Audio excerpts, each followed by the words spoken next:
Permian Basin Containers, the site where a massive fire broke out on July 23rd in Ector County. Well, they're being sued. Several people have joined the lawsuit saying they're concerned about the land they live on and their well-being. Lily Beth Valles has the story.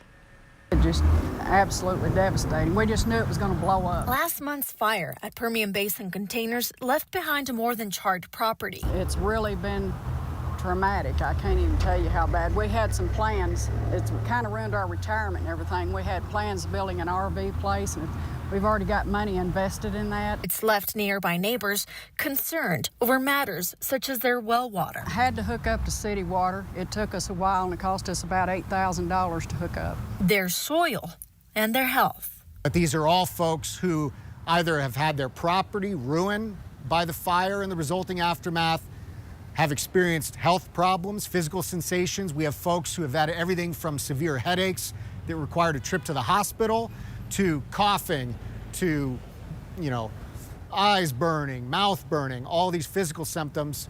20 people and a nearby business near the fire site filed a lawsuit against the chemical storage facility, Permian Basin Containers. But as we start to get into this lawsuit and track down all the folks who were actually depositing chemicals at the facility, they're going to be added as well.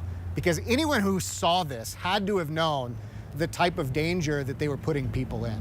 With it, a request for a temporary restraining order that would require the defendants to provide immediate relief. To try to get potable water for the folks who have been affected in the area, to get answers about testing what is in the water, what is in the soil, and finally, so that our own experts can get access to the facility and start figuring out what has happened. The lawsuit also seeking a remediation plan, asking the defendant how it plans to address all of the concerns. We'll be looking to take their depositions, really get behind all of this and find out what was going on at the site.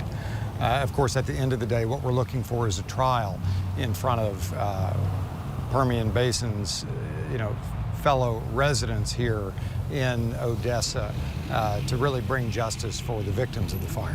Lawyers for the Permian Basin Containers have not yet seen the lawsuit, so they can't comment. However, since the fire, cleanup efforts have been taking place at the PBC. It's also been cooperating with the TCEQ. In Odessa, Lily Beth Valles, News West 9.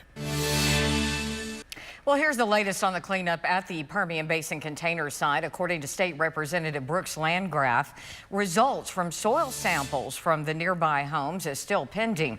He also says the area is covered under debris from the building collapse there.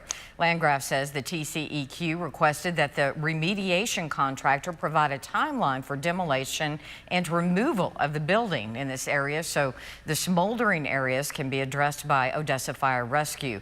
They continue to be on standby to fight flare-ups like the one on Friday.